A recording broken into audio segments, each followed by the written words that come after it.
디모데후서 3장 10절에서 17절 말씀, 제가 가진 성경으로 신약성경 345페이지입니다.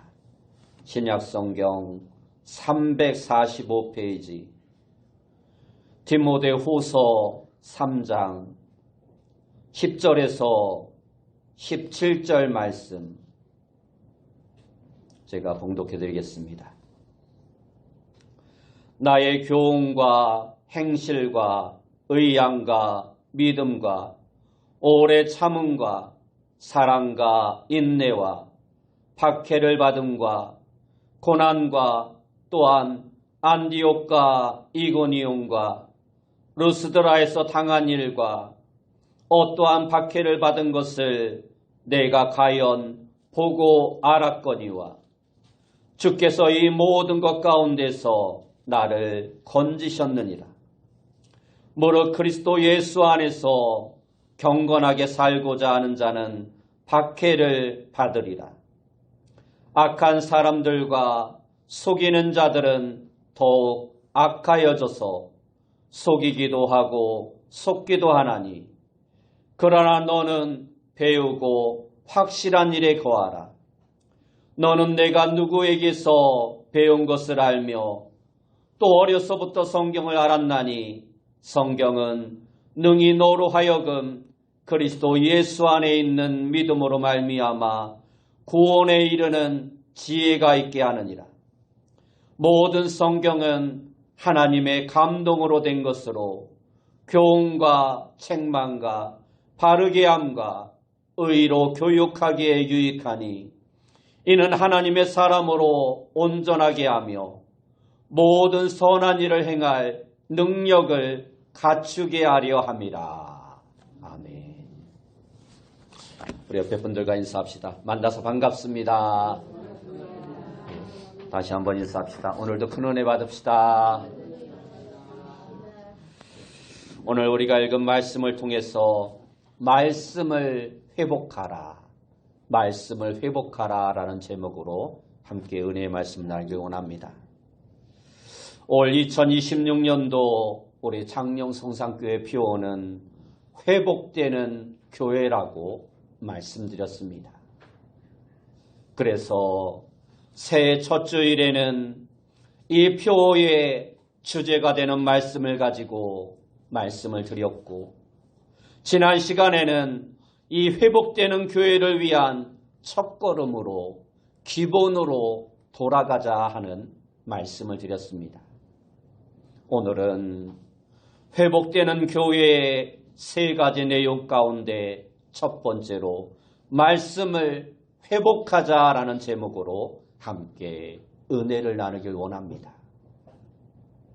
오늘날 세상 사람들은 자신의 신념이나 목표를 위해 살기보다 그저 아무 목적 없이 시대의 유행에 따라 살아가는 사람들이 너무나 많습니다. 우리는 이처럼 목적 없이 그저 시대가 흘러가는 대로 살아가는 사람들이 아니라 분명한 목적을 가지고 하나님의 말씀을 따라 살아가는 자가 되어야 합니다. 성경은 하나님의 말씀을 바다에 비유하기도 합니다. 바다는 그 깊이와 넓이를 측량할 수 없습니다. 그래서 바울은 로마서 11장 33절에서 깊도다 하나님의 지혜와 지식의 풍성함이여 라고 말하기도 하였습니다. 이 말씀은 하나님의 지혜와 지식은 그 깊이를 헤아릴 수 없다라는 의미입니다.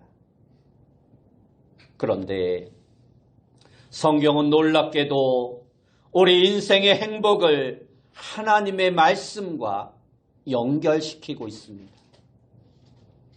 시편 1편 1절과 2절 말씀에 보면 복이 있는 사람은 악인들의 꾀를 따르지 아니하며 죄인들의 길에 서지 아니하며 오만한 자들의 자리에 앉지 아니하고 오직 여호와의 율법을 즐거워하여 그 율법을 주야로 묵상하는도다 말씀하고 있고, 요한계시록 1장 3절에서도 보면 이 예언의 말씀을 읽는 자와 듣는 자와 그 가운데 기록한 것을 지키는 자는 복이 있나니 하고 말씀하고 있습니다.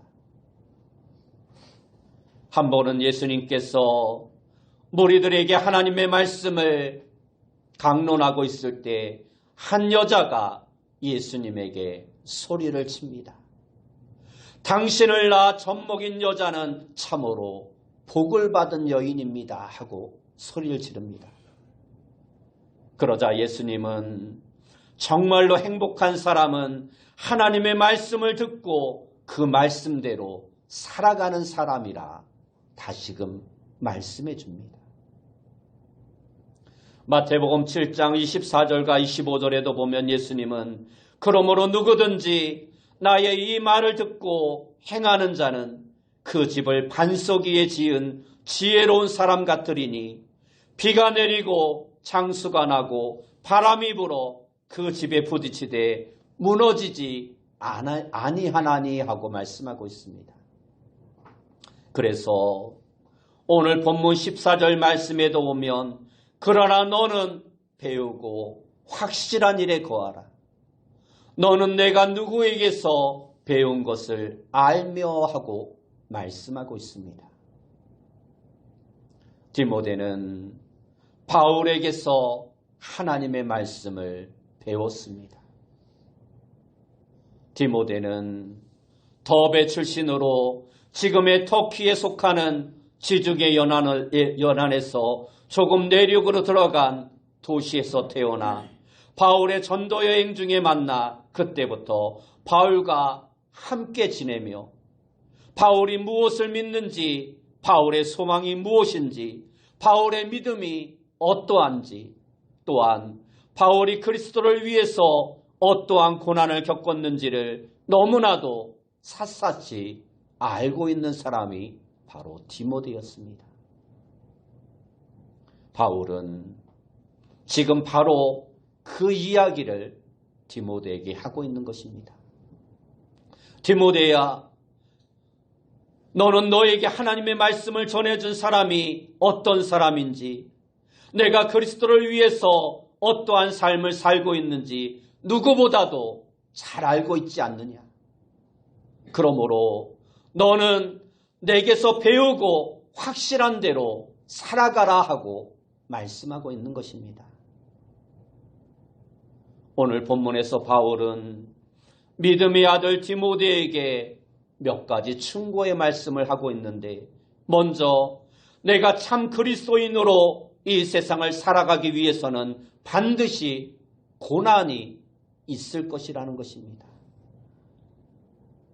오늘 본문 12절 말씀에 보면 무릇 그리스도 예수 안에서 경건하게 살고자 하는 자는 박해를 받으리라 하고 말씀하고 있습니다. 오늘 우리에게는 이러한 고난이 있는가 생각해 보아야 합니다. 사람들은 오늘 이 세상이 참으로 험하다고 말을 합니다. 사람들은 점점 악해가고 서로 속고 속이는 불신의 사회가 되어버렸습니다. 이러한 험한 세상에서 우리가 죄에 물들지 않고 하나님의 거룩한 백성으로 살아가기 위해서는 고난을 감수할 수밖에 없는 것입니다. 그래서 바울은 이를 위해 한 가지 충고를 하고 있는데, 그것이 바로 오늘 14절 말씀에 배우고 확실한 일에 거하라는 것입니다. 이것은 세상이 아무리 험하고 악하다 할지라도 성경에서 배운 진리와 원칙을 가지고 살아가라는 것입니다. 그러면 왜 우리가 이처럼 성경에서 배우고 확실한 일에 거하는 삶을 살아가야 합니까? 바울은 이 질문에 대해서 세 가지로 대답해 주고 있습니다. 첫째는 우리가 성경에서 구원에 이르는 지혜를 배울 수 있기 때문입니다. 구원이라고 하는 말은 다양한 의미를 가지고 있습니다. 운동 경기 가운데 야구라는 종목을 보면 선발 투수가 처음부터 끝까지 던지지 않습니다. 야구는 1회부터 9회까지 있는데 보통 선발 투수가 6에서 7회까지 던집니다. 그러면 힘이 떨어지기 때문에 볼의 스피드가 줄어들게 되는 것입니다. 그러면 그때 투수를 교체해 줍니다. 그 교체해 주는 투수를 가지고 구원 투수라 말을 합니다. 야구만 그런 것이 아니라 우리 인생도 마찬가지입니다. 우리도 자신의 힘으로 열심히 살아가다 보면 힘들고 지쳐서 도저히 자신의 힘으로 감당할 수 없는 순간에 처할 때가 너무나 많습니다. 바로 그 순간 우리가 의지할 구원투수가 누구인가를 알려주는 것이 바로 성경입니다. 그래서 우리는 이 성경을 통해서 구원에 이르는 지혜를 배우고 죄로부터 구원을 얻고 두려움으로부터 평안을 얻으며 절망에 빠졌던 사람이 다시금 일어나서 소망을 붙잡는 지혜를 얻는 힘을 얻게 되는 것입니다. 두 번째로 우리가 성경에서 배우고 확실한 일에 거해야 하는 이유는 성경은 하나님의 감동으로 기록된 책이기 때문입니다. 본래 바이블이란 말은 책이라는 뜻입니다. 성경은 책입니다. 이러한 의미에서 보면 성경은 다른 일반적인 책들과 같습니다. 하지만 성경에 기록된 말씀은 성령의 감동으로 기록된 하나님의 말씀입니다. 하나님의 말씀이기 때문에 사람의 말과 감히 비교할 수 없는 엄청난 능력이 그 안에 담겨져 있는 것입니다. 하나님의 말씀에는 어떠한 능력이 있습니까? 창세기 1장을 보면 하나님이 가라사대라는 말씀이 계속 반복해서 등장하고 있습니다. 빛이 있으라 말씀하시니까 빛이 생겨나게 됩니다. 뿐만 아니라 성경은 하나님께서 세상을 창조하기 이전의 상태에 대해서도 말씀하고 있습니다. 성경은 그 이전의 상태를 땅이 혼돈하고 공허하며 흑암이 깊음 위에 있고라고 말씀하고 있습니다. 좀 어려운 말이지만 쉽게 말해서 아무것도 존재하지 않았다라는 것입니다.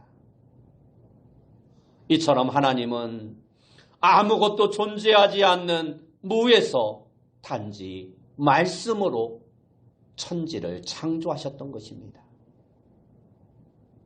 성경은 바로 그 하나님의 말씀이 기록된 책입니다. 그러므로 하나님은 오늘도 그 하나님의 말씀대로 배우고 확실한 일에 거하는 사람들에게 말씀의 능력을 부어주시는 것입니다.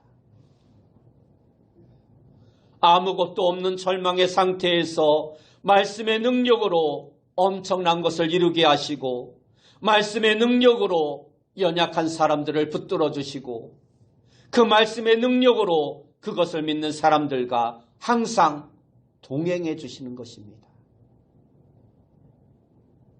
바울이 될 수 있었던 가장 강력한 무기 역시 바로 이 하나님의 말씀이었습니다. 그러므로 오늘 이 시대에도 여전히 배우고 확실한 일에 거하는 사람들은 그 손에 하나님이 주신 무기인 이 하나님의 말씀이 붙들려 있어야 하는 것입니다. 세 번째로 우리가 배우고 확실한 일에 거해야 하는 이유는 우리가 말씀을 통해서 하나님의 사람으로 양육될 수 있기 때문입니다. 성경은 하나님의 말씀이기 때문에 그 말씀으로 양육을 받는 사람은 하나님의 사람으로 양육되는 것입니다. 오늘 본문 16절 말씀에 보면 모든 성경은 하나님의 감동으로 된 것으로 교훈과 책망과 바르게 함과 의로 교육하기에 유익하니 하고 말씀하고 있습니다. 여기서 교훈과 책망과 바르게 함과 의로 교육받는 것은 교육학에서 중요하게 다루고 있는 개념들입니다. 사람들을 교육하기 위해서는 잘 가르쳐야 합니다. 그런데 잘 가르치는 것보다 더 중요한 것이 있습니다. 그것은 무엇을 가르쳐야 하는가 하는 것입니다. 교육학자들은 오래전부터 학교 교육의 위기를 말해왔습니다. 더 이상 학교 교육을 통해서 인간 교육이 이루어지지 않는다라는 것입니다. 그런데 더 심각한 문제는 거기에 대한 마땅한 대안이 없다라는 것입니다. 학교 교육을 통해서 참된 인간을 만들 수 없는데 그 참된 인간을 만들기 위한 대안조차 없다라는 것입니다. 사람을 바로 교육하기 위해서는 때로는 책망도 있어야 합니다.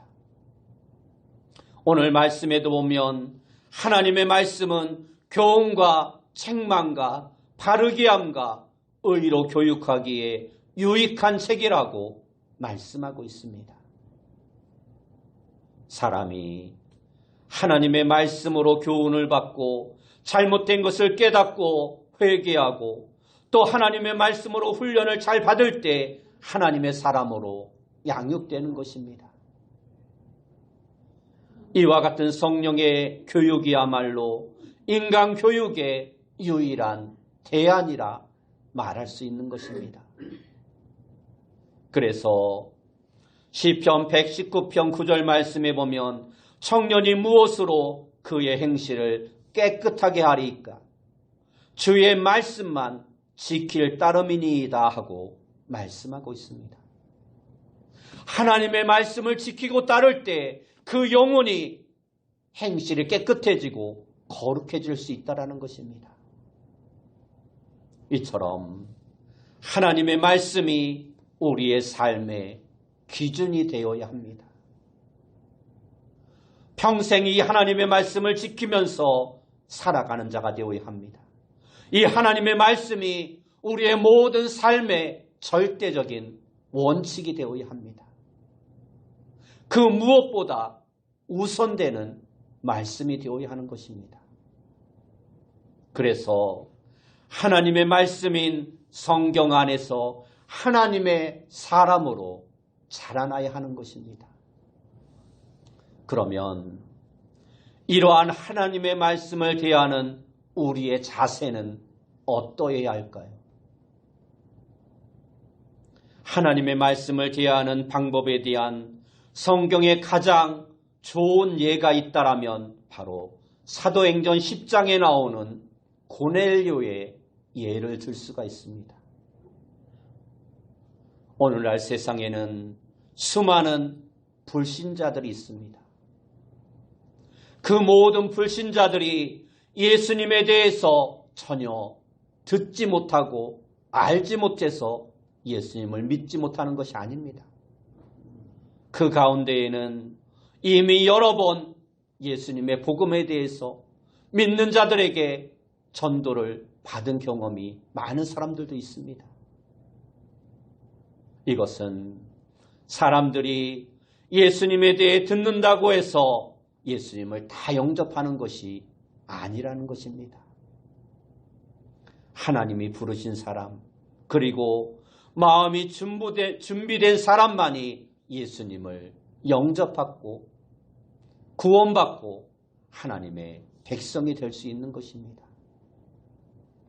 사도행전 10장을 보면 먼저 고넬료는 환상 중에 천사의 명령을 받은 대로 순종하여 곧바로 사람을 욥바로 보내 사도 베드로를 초청하는 장면이 나옵니다. 로마서 10장 17절 말씀에 보면 그러므로 믿음은 들음에서 나며 들음은 그리스도의 말씀으로 말미암느니라 하고 말씀하고 있습니다. 아무리 신앙생활을 오래 했어도 하나님의 말씀을 꾸준히 듣지 않으면 신앙의 회복은 절대 이루어질 수 없는 것입니다. 그러므로 우리는 먼저 말씀을 듣는 자리로 나아가는 자가 되어야 합니다.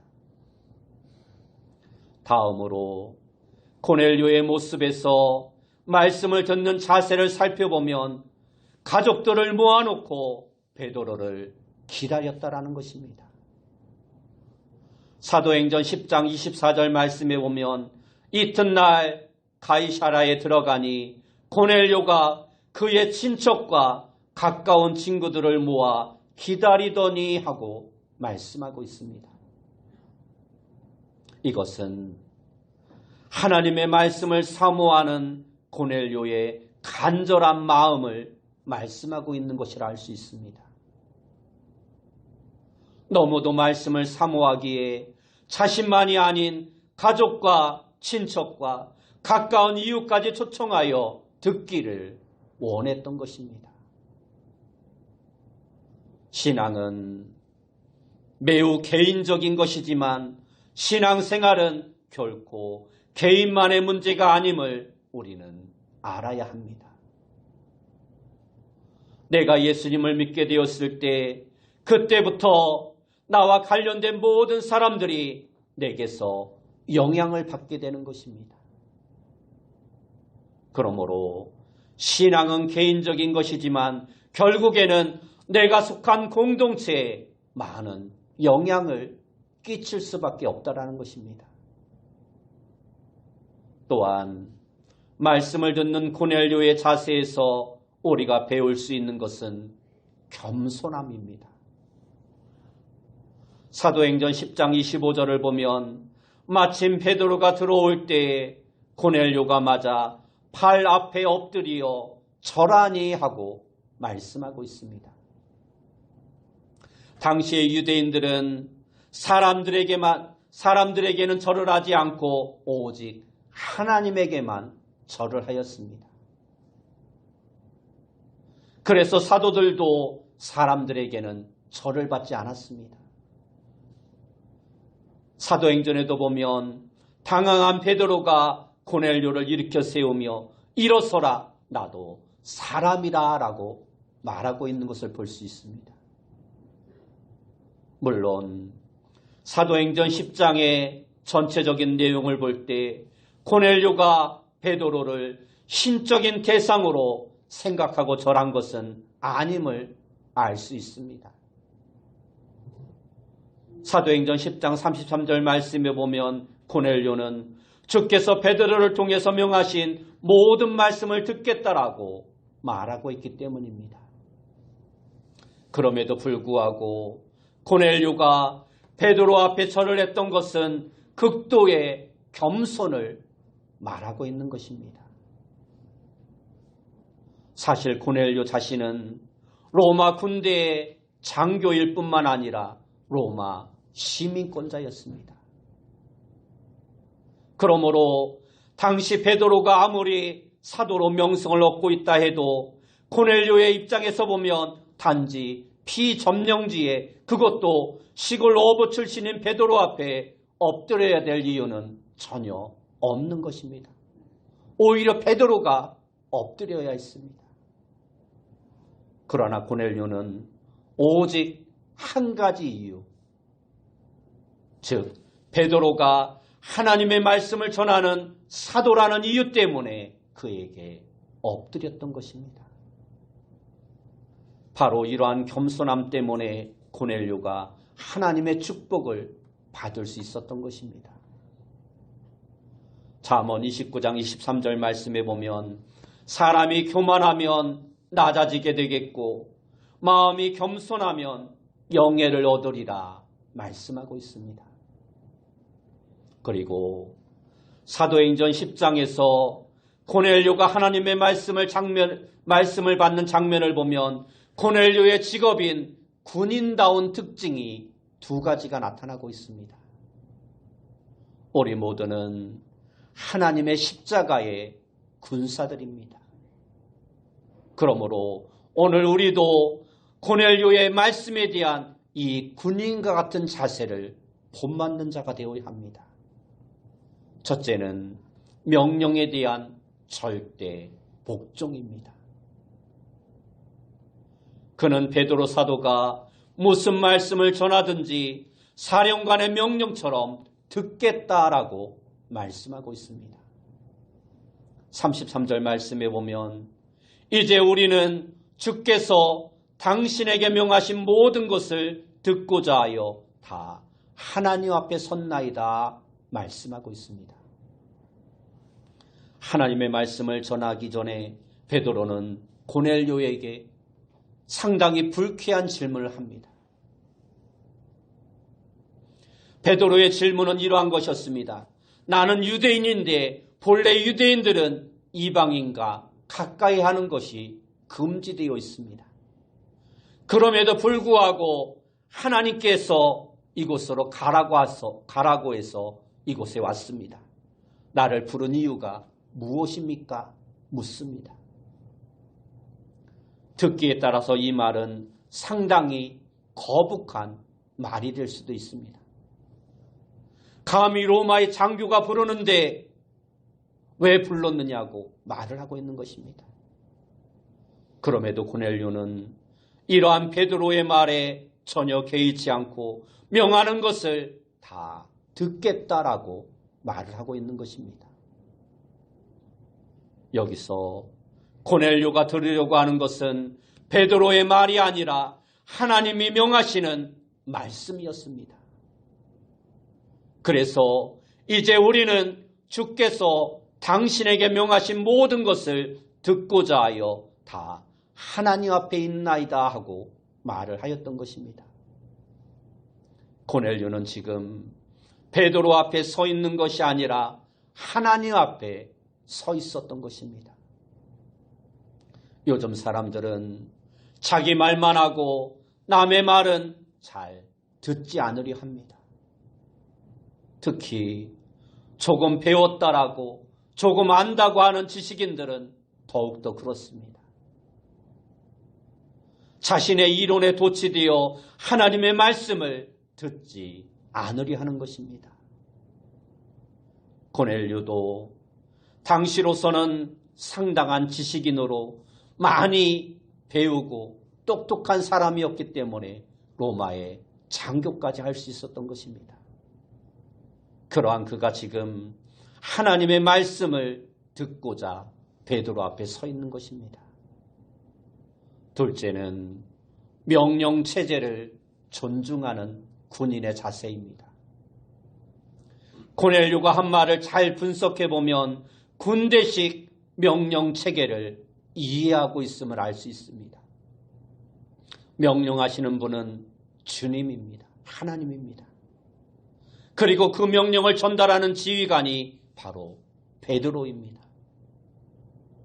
그런데 고넬료는 주님의 명령을 존중하는 것은 물론이고 그 명령을 전하는 베드로도 존중하고 있다는 것입니다.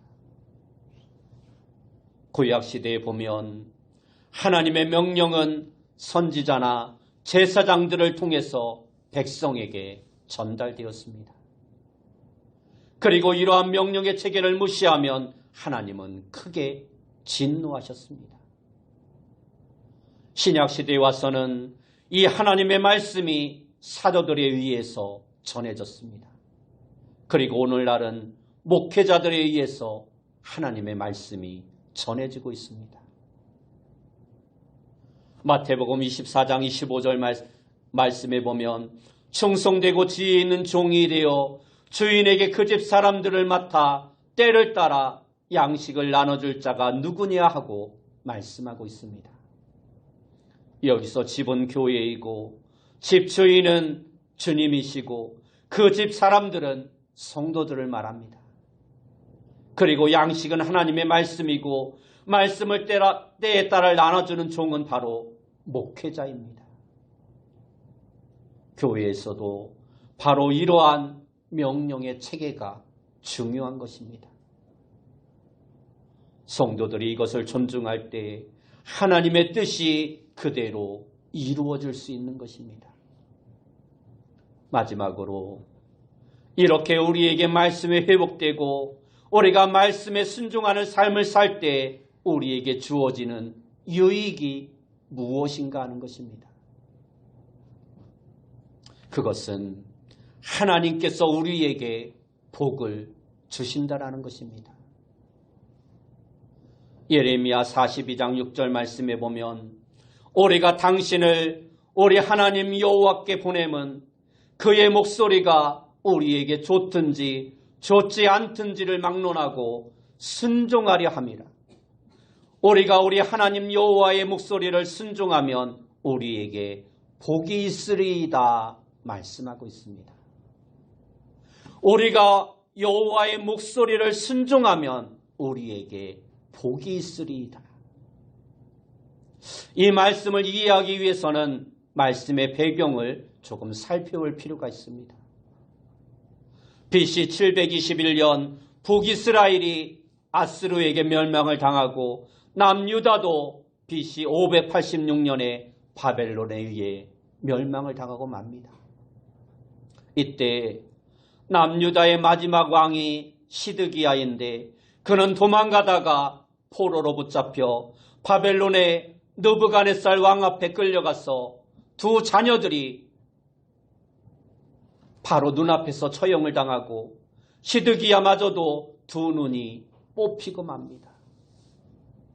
그 후에 느부갓네살 왕은 유다를 통치하기 위해 그달랴라는 총독을 세워서 이스라엘을 다스리게 합니다. 그런데 이스라엘 백성들 가운데 이스마엘이라는 사람이 이 느부갓네살 왕이 파견한 그달랴를 암살하고 그 시체를 구덩이에 매장해 버립니다. 이 일로 인해서 백성들은 바벨론 왕의 보복을 두려워하여 떨게 됩니다. 그래서 백성들이 어찌할 줄을 몰라 긍긍하다가 예레미야 선지자에게 찾아와 말한 내용이 바로 예레미야의 말씀입니다. 백성들은 어찌할 수 없는 긴박한 상황 가운데 예레미야 선지자에게 하나님을 찾아가 하나님의 말씀, 하나님의 뜻이 무엇인가를 물어보라는 것입니다. 그 말씀이 좋은 말씀이든 좋지 않은 말씀이든 우리가 그 말씀에 순종하겠다라는 것입니다. 그리고 그 순종이 복임을 안다라는 것입니다. 오늘 우리에게도 바로 이러한 자세가 필요합니다. 비록 위급한 상황일지라도 하나님의 말씀을 듣고 그 말씀에 순종하는 것이 우리에게 복임을 알아야 합니다. 우리가 말씀에 순종하면 하나님의 능력이 우리에게 주어집니다. 하나님의 말씀에 불안과 공포를 이기는 능력이 있고 절망과 고통을 이기는 능력이 있고 사단의 유혹과 시험을 물리칠 수 있는 능력이 있고 모든 부하와 부조리와 모든 어려움들을 해결할 수 있는 능력이 그 말씀 안에 있는 것입니다. 여러분 모두가 이 말씀의 능력을 회복하여 모든 어려움 가운데서도 승리하며 하나님이 주시는 축복 가운데 살아가는 귀한 성도님들이 다 되시길 예수님의 이름으로 축원합니다. 기도하겠습니다. 사랑하는 주님 감사합니다. 우리 모두가 회복되는 교회를 위하여 먼저 내 안에 하나님의 말씀을 회복하고 그 말씀대로 순종하며 늘 말씀을 우리의 삶에 가까이 하며 살아갈 수 있는 자 되어줄 수 있도록 인도하여 주옵소서. 예수님의 이름으로 기도드리옵나이다.